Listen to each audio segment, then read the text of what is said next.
Assalamu alaikum, and welcome to another episode of the Ummah Times. And we'd like to welcome back Brother Nadeem Haque to our show, who I would describe as a polymath, a researcher in physics, ecology. He's written books on Islamic science fiction, and I would consider him as a researcher in cosmology. And today we will be talking about cosmology in relation to the age-old question: if we as human beings living on this blue dot in our solar system are the only sentient beings in the universe. Brother Nadeem has also written work in relation to this topic.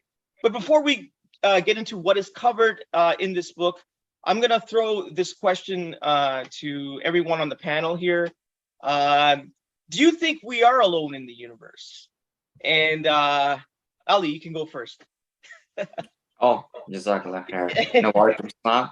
And no, I mean, definitely, I don't believe actually we are alone, because from the perspective of the Quran and what the Sunnah tells us about Earth and the likes of it, especially in the Surah Al-Talaq, my strong belief is definitely there's other sentient beings out there. We just haven't gotten a chance to get to them yet. Maybe it's a good thing.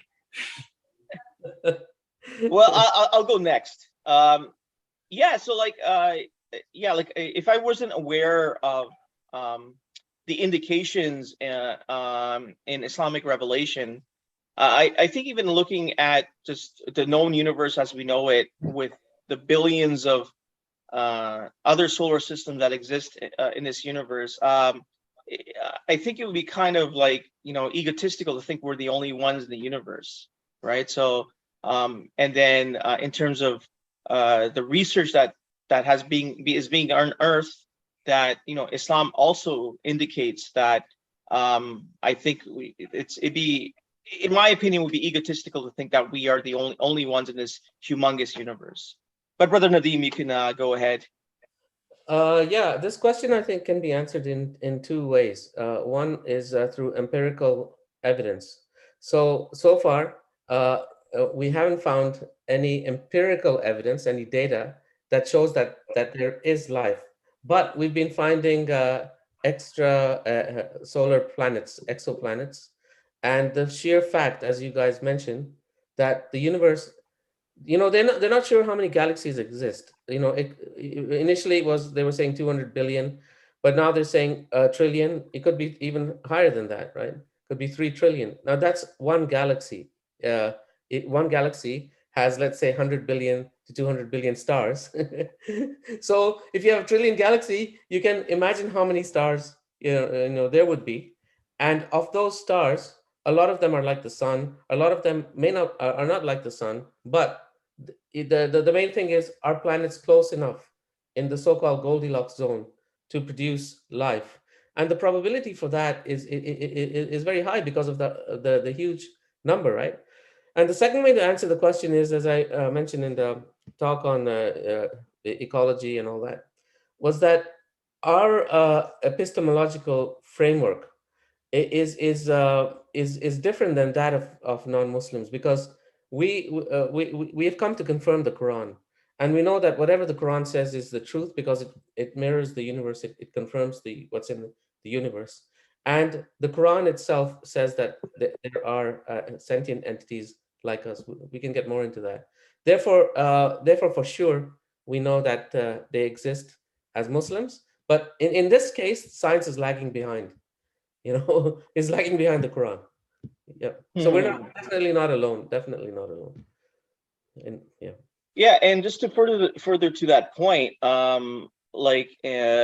since the 1990s, astronomers have discovered around 4,000 extrasolar planets, right? So other planets. 5,090. I checked the number this morning on the NASA website. 5,090 confirmed. Yeah. So it's the number is growing, right? The last I checked was around 4,000. So yeah, the number is growing.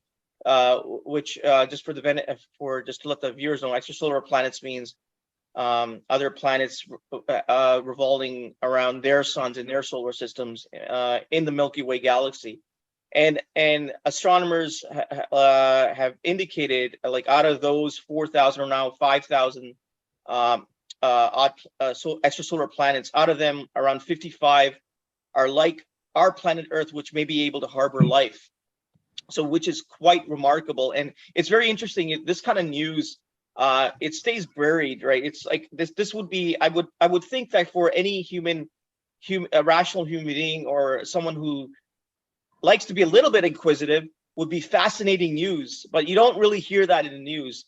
But if you want to talk about a little bit about Brother Nadeem, and then now this kind of corresponds with some of the research you've done in your book about these planets, like the planets they discovered. How do they go about like discovering these kind of planets, and how do they go judge between those planets? Just a little bit, just a cursory overview on how they judge. Okay, it could be Earth-like and could harbor life. Yeah. First of all, maybe I'll just introduce the manuscript that I worked on. So I hope that it gets published soon. And Yeah. I'll just give you an idea of what's covered. So the title right now is it's called Extraterrestrials: The Extraordinary Quranic Evidence for Extraterrestrial Life. Okay, so what basically it has, the chapters are recent discoveries of Earth-like planets, an overview, the novel concept of Earth clusters in the Quran, 3, Daba, carbon-based ET life forms, 4, the special case of ETs of Sirius, 5, religious and philosophical implications of life on on other planets, 6, the exploration of space, a Quranic imperative, 7, the uniformity of laws in the universe, and lastly, 8, which I don't think we'll get into in this podcast, this discussion, is non-carbon based sentient life forms. So essentially, in the first chapter, we discussed Drake's equation, which kind of is used to estimate the number of civilizations that could communicate with us. Get into the detection of exosolar planets. There are various methods, like there's the radial velocity method, and this is when a planet is pulled by its gravitational field, it wobbles. The star and the planet orbiting a common center of mass. So this wobbling indicates that there's a planet. Then there's a transit if the planet passes in front of the star. There's direct imaging, and there's something called microlensing. So there are a number of ways. Then also what happened in 2017 was that there's an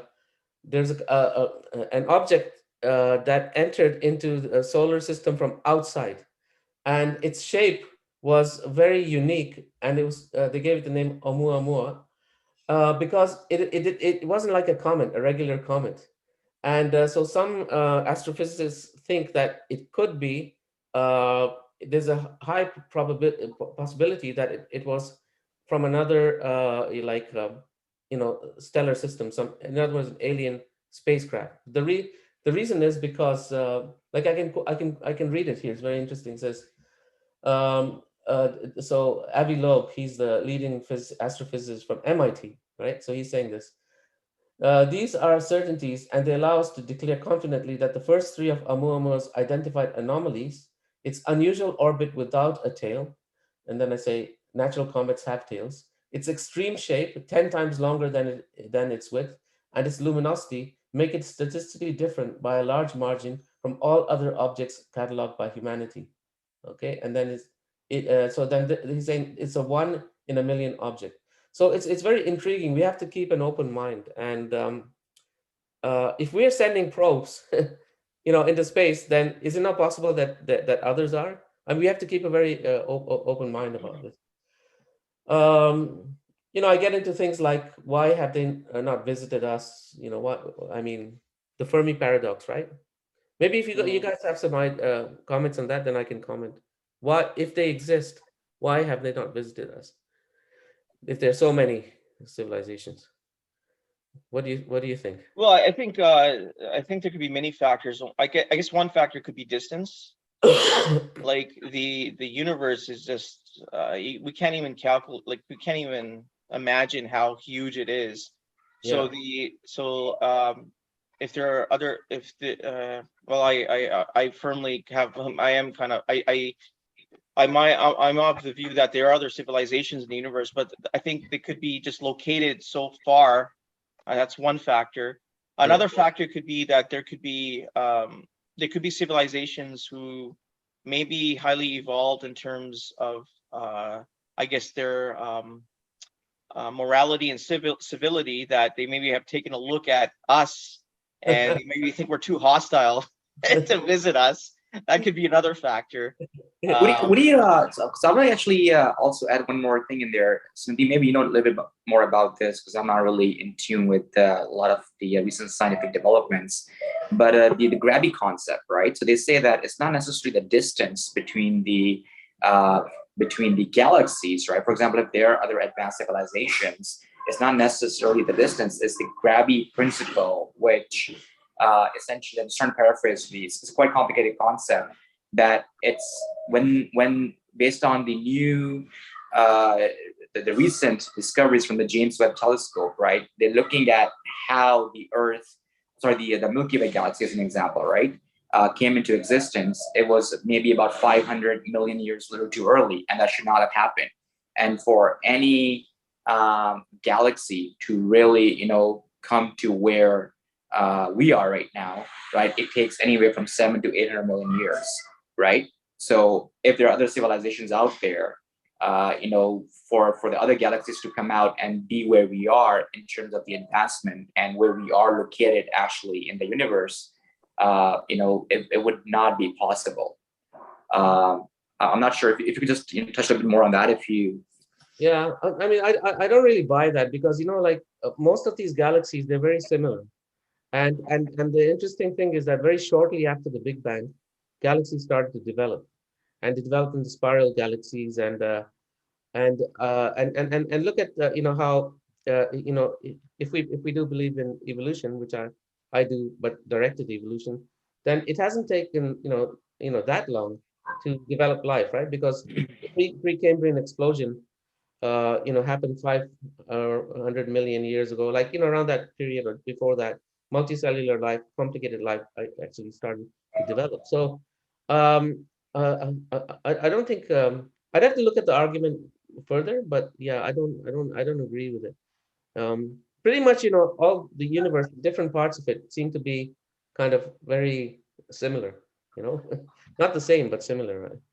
So yeah, but I agree with Zishan that I think the reason is because of the distances. Because even if we wanted to go to Proxima Centauri, which is 4.24 light years away, which means if we travel at the speed of light, it'll take us more than 4 years. It would take tens of thousands of years, 45,000 years at regular speed, like spacecraft speed that we have to reach there. So I think that's the main reason. Of course, the other possibility is also that we have been visited, or we are visited, and that it's not really disclosed by government. So so we have to keep an open mind on that too. So that could be a possibility as well. Now, sorry, Brother Nadeem. So if before we get into in terms of if it's distance and how can we overcome that with possible kind of new technology, we're gonna go into, because a lot of we don't want to lose a lot of our viewers here. We want to get into, because a lot of Muslims out there also are not of the conviction, really, Islam does talk about that there are other civilizations or other Earth-like planets in the universe. Yeah. So if we can go into that and see, we could start off with looking at some of the evidence from the Islamic texts. Sure. Of indications or clarity that we are not alone in the universe. Yeah, sure. If you want to comment on that, Brother Nadeem, yeah. Yeah, so there's the main verse, which is in Surah 42, verse 29. It says, "And among his signs," that's God's signs, "is the creation of the heavens, the galactical systems, and the earth, and whatever corporeal creatures, Dabatin, that he has dispersed in both of them." Dispersed, right? Which is very interesting. "He is able to gather them when he wills." So this verse basically saying that this universe is full of dabatin, and dabatin elsewhere has been defined as carbon-based because because in the Quran it says that Allah has created the dabat from water. So if it's water, it's carbon-based. So in the Quran, it's saying that these carbon-based creatures are spread throughout the universe, the galaxies, and Allah is able to gather them, whenever He wills. So that is, one of the verses, and the other one is, which I'll get in. Okay, I can get into that now. Actually, if you want me to. The other one has to do with that there are trillions of Earth-like planets, which is the thing that I kind of discovered, which was, there's a verse in the Quran which says that Allah has created the seven heavens, and of the earth they're like. So the question is that what does that mean? That seven heavens and of the earth they're like. First of all, the word heavens, sama, is a contextual word. So if you say in the Quran says it's going to rain from the sama, it means like you're talking about the clouds and all that stuff, right? But then, Allah says that He created the whole universe, that's sama. And then samawati has to do with galaxies. Because in the Quran, it says that He has created one, do you not see that Allah has created kind of perfect system, one above the other? Like in these samat. So really, what the samawati is being referred to is, when it's being referred to as samawati, it's referring to the clusters of galaxies. So when you take the idea that Allah has created the seven, samawati, it's talking about the seven clustered systems of galaxies. So, for example, we have our galaxy, and it's in a cluster of other galaxies, like the other galaxies very close to it. That's the first, you could say, second level. The third level would be a cluster of these clusters, and we have reached up to the maybe 5 clusters. And then you have I think you have the sixth one, which is a cluster of superclusters, and then you have the whole universe. So this solves the mystery of what does it mean by seven heavens. You see, what happened is in the Middle Ages, they used to think that there's the earth, and then there's another sphere, and then there's another sphere, and above there is God, angels, and then God. This was a very medieval idea, right? Of God being up, angels being up, and all that.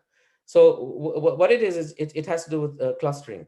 So when it says that Allah has created the 7 heavens, 7 samawati, and of the earth they're like, I show in detail like how I can derive that, but I can't do it online, is that Allah is saying the earths are also in clustered systems. Okay, because they're like the samawati, right? Now, if the earth are in clustered systems, how many earths do you think there would be? There'd be trillions, right? Right? Because the galaxies are, there are trillions of galaxies and trillions of stars, and they're clustered. So the earth is like them. So that verse definitely it points to that, and we discovered this way before the Kepler mission when we wrote the article initially.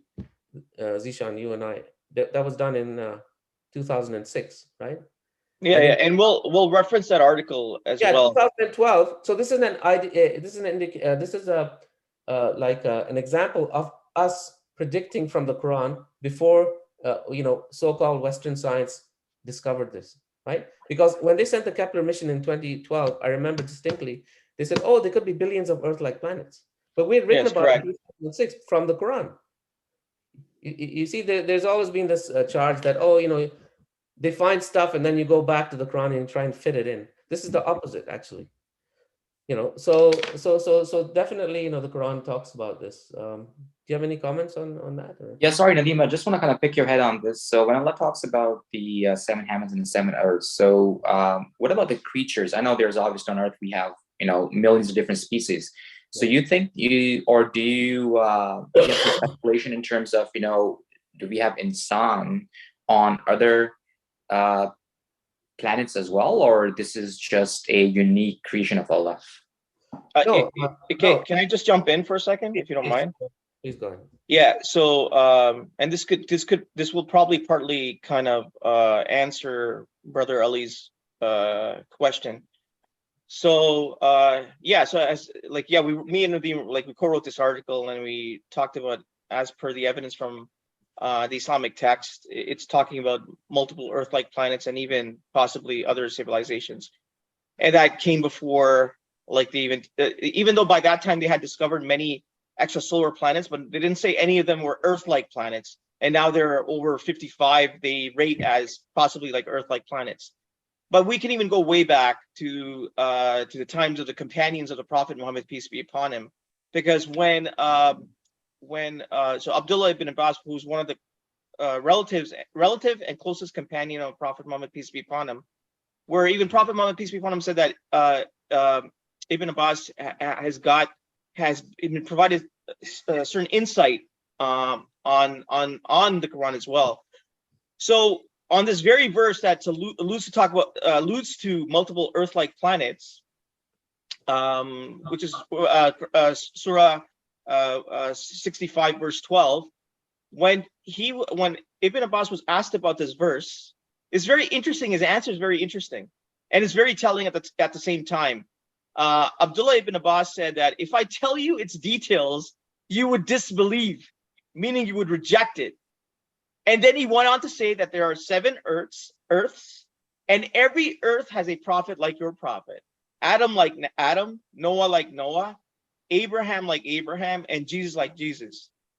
Now I could understand, when he said that if I tell you this, you're gonna like, it could lead to disbelief, right? Because it's a totally way out answer he was giving, or tafsir he was giving about this verse.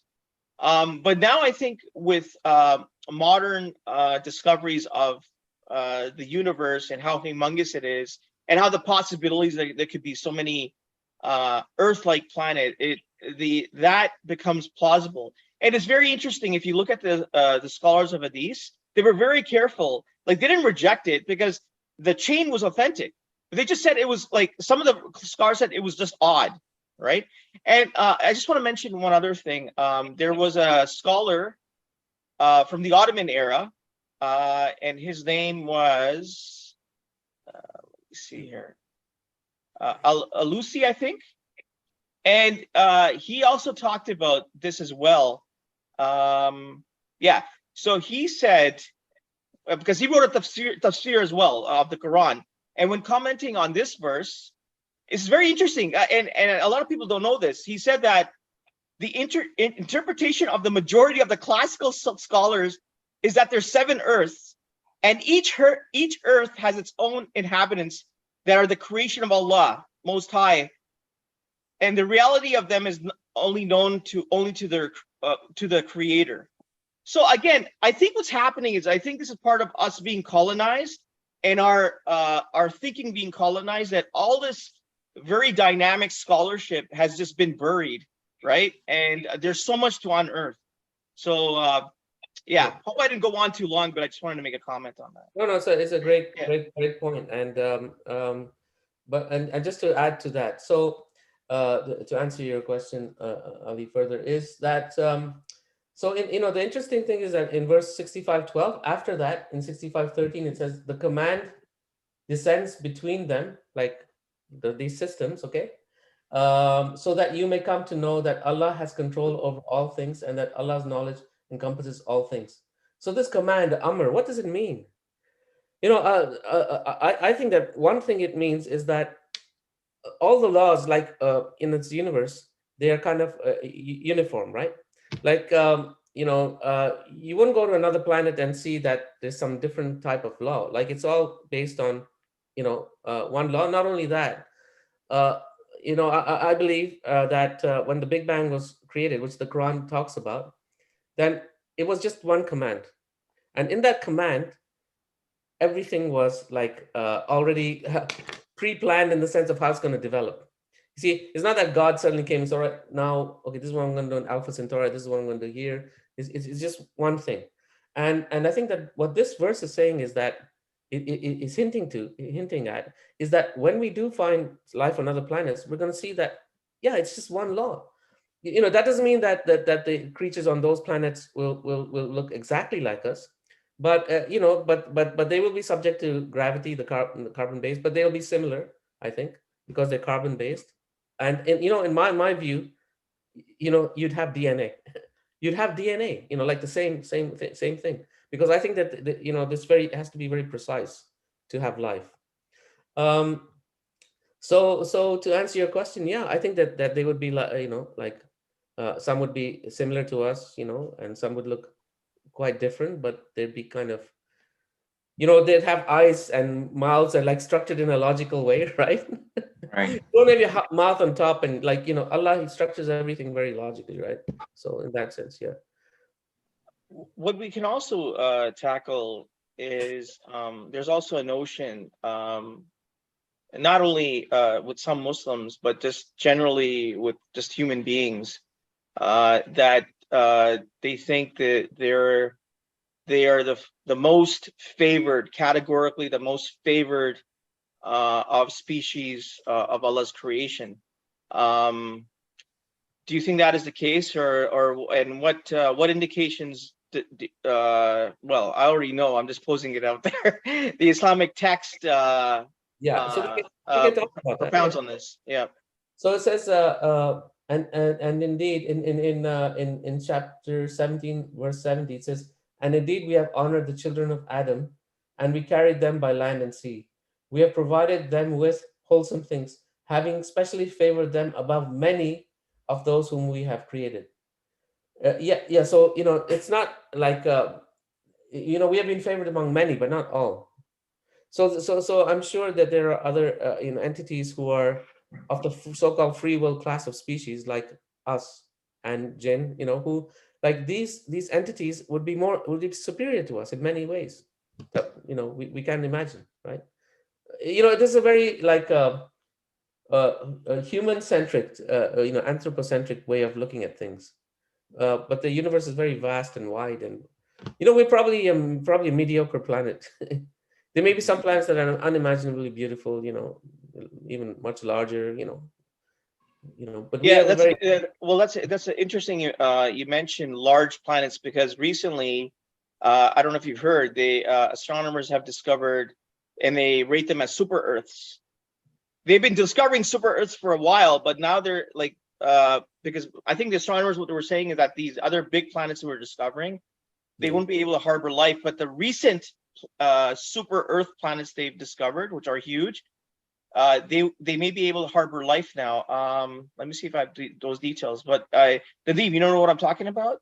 yeah, for sure. Yeah, And so that's very interesting. That's quite fascinating news that's coming out now.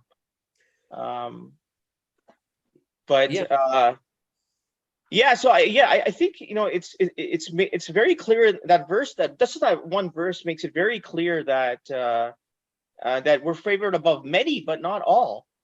And again, I think that's another overlooked verse of the Quran, kind of shattering that idea of being human centric, right? So yeah, and I think that alhamdulillah, we were the first ones to point this out, and then this information spread, like that because people think that with Ashraf al Makhlukat, like we're the top, but we're not top dog. I'm sorry to say that.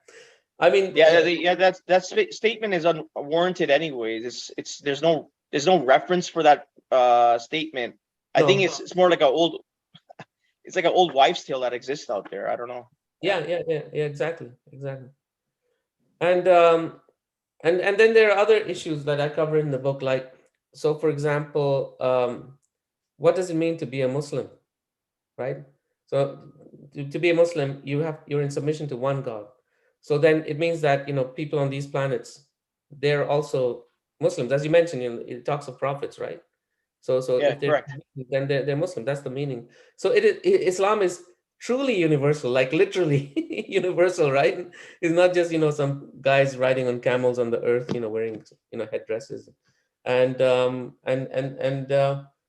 the thing is that for something to be true, it has to have the quality of universality and timelessness. So for example, Christianity is in big trouble. Trinitarian Christianity is in big trouble if they find life on other planets. It's going to be a big nail in the coffin of Christianity. The reason is because Jesus died on earth to save the sins to wash out the sins of mankind, Adam or whatever, right? That's the concept, right? So what about people on other planets? Does Jesus have to be incarnated on every single planet? And if there are trillions of planets, does he die on the cross on trillions of planets? Of course, it's ridiculous, right?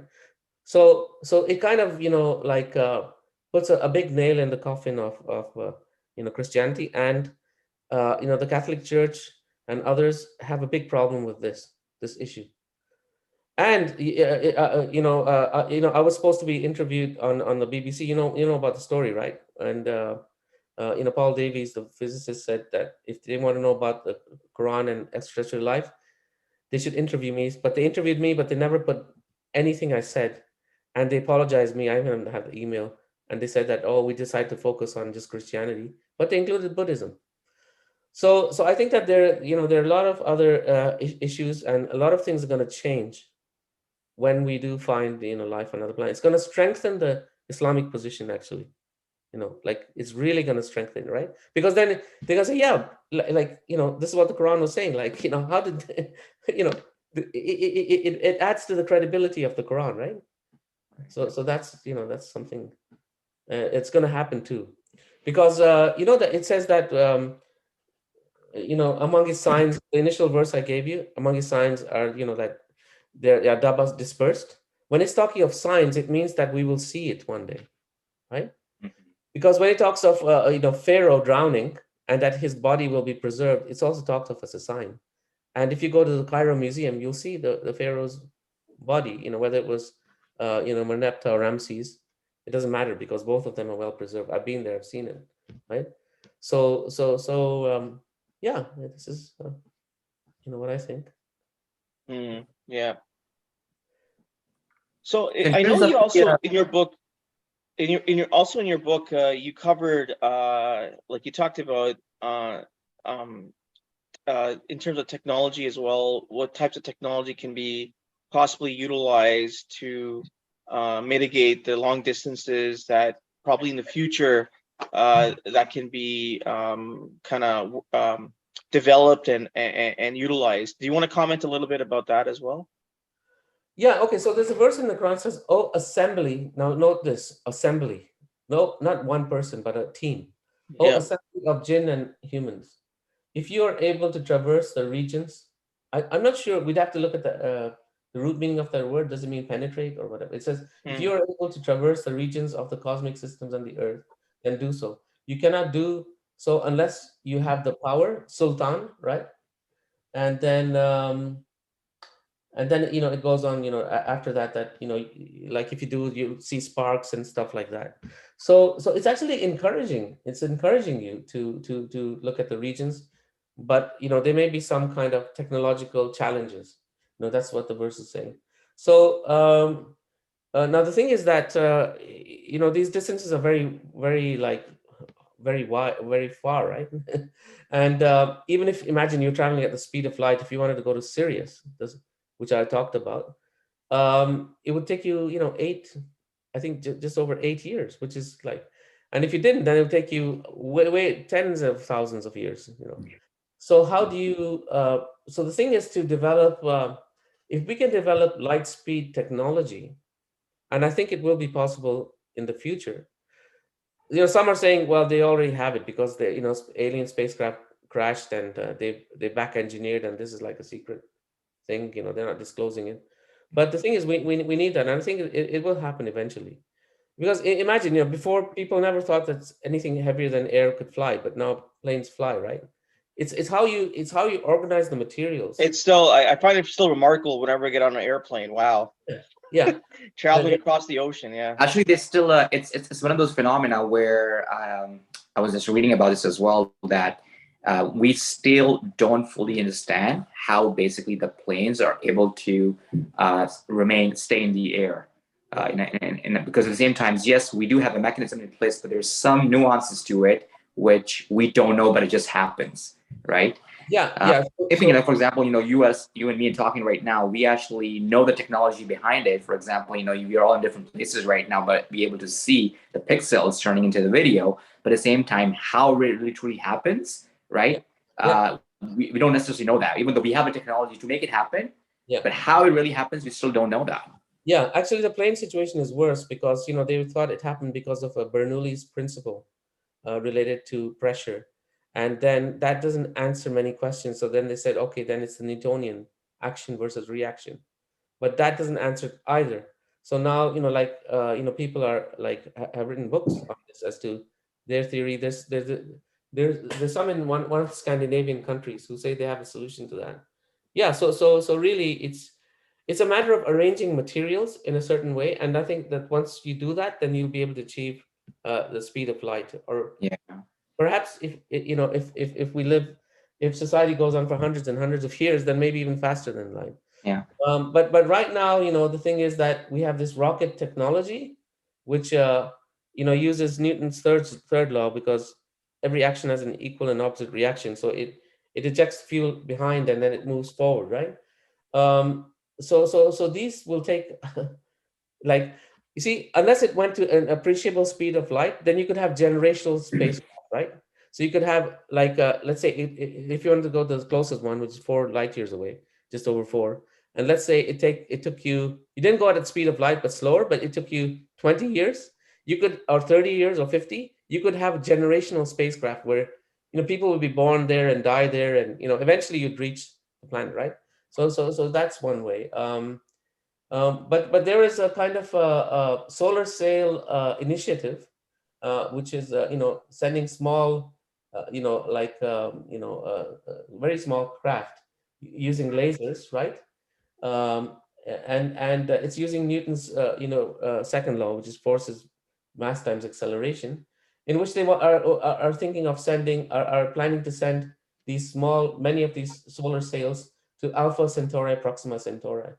So if they're able to make them, then it would take about 20 years for them to reach. And if they have cameras on them, then they could take, photographs and send them back. Are solar sails the one where it's like that kind of wheel where they're growing their own plants and food? That's not what's referring to? Okay. No, that's not it. No. So this one is the project is it's the funder is a billionaire, Yuri Milner, and so who was 56 years old at the start of the project, and the idea is to reach Proxima B, which is Proxima B is like a star a planet they discovered in the closest one, Proxima Centauri, right? Anyway, but there are various other ways, but they're kind of slow, right? So I don't know if it's, there's fusion reactors, matter, antimatter, plasma, stuff like that. But they won't get us there fast. The other thing is that they could come here, right? Like the aliens. So And they can give us a ride. yeah. So actually, when Basil was doing research on this subject, he came across another hadith, like similar to Ibn Abbas, again from someone it was a family in the family of the Prophet. See, because I think that they were the most educated and they were close to the Prophet. So the Prophet, I think, told them stuff that he didn't tell other people. So then this hadith says that when Islam has spread throughout the world, and the Khalifa will visit the 4 planets where there's life close to the Earth, 4 of them. So then, Basil was shocked by that because he also estimated that there are 4 which are near the Earth, right? The reason is because, the verse which says that Allah has created the 7 heavens and of the earth they're like. If you take it as meaning only 7, which you can do it, right? You can do that too. Then if one of them is the earth, then you're left with 6. And if 2 of them are destroyed, one being Sirius and the other one Procyon, which seems to have a similar history to Sirius, it's also binary, then you're left with 4. Nadeem, do you have a source for that, Hadi? No, so what happened was that he was going to expand the book, right? And also I discovered some things that I wanted to then have him put in the book. So he's supposed to get that, but he hasn't been able to get that. But if we get it, it's really amazing, because it's basically saying that the Khalifa, that's what it's saying. Whether it's true or not, Allah knows, or how authentic. But it's saying that the Khalifa of the Muslims will visit the 4 planets with life on them. For sure. Yeah. Right. I think this should definitely humble us, right? I mean, knowing the fact that something as mundane as flying, we still we fly every day, right? Yeah. And just like we eat food every day, but we still don't know how that truly functions. I think this should truly humble us, for sure. Yeah. Well, the thing, yeah, no, that's a good point you made, because that should humble us, and that should glorify Allah even more, because the how we do things, it's all provided and sustained by Allah, right? We're never gonna have 100% knowledge, never. Exactly. That's why Allah sent revelation. Yeah. Right. Without revelation, this world would be lost.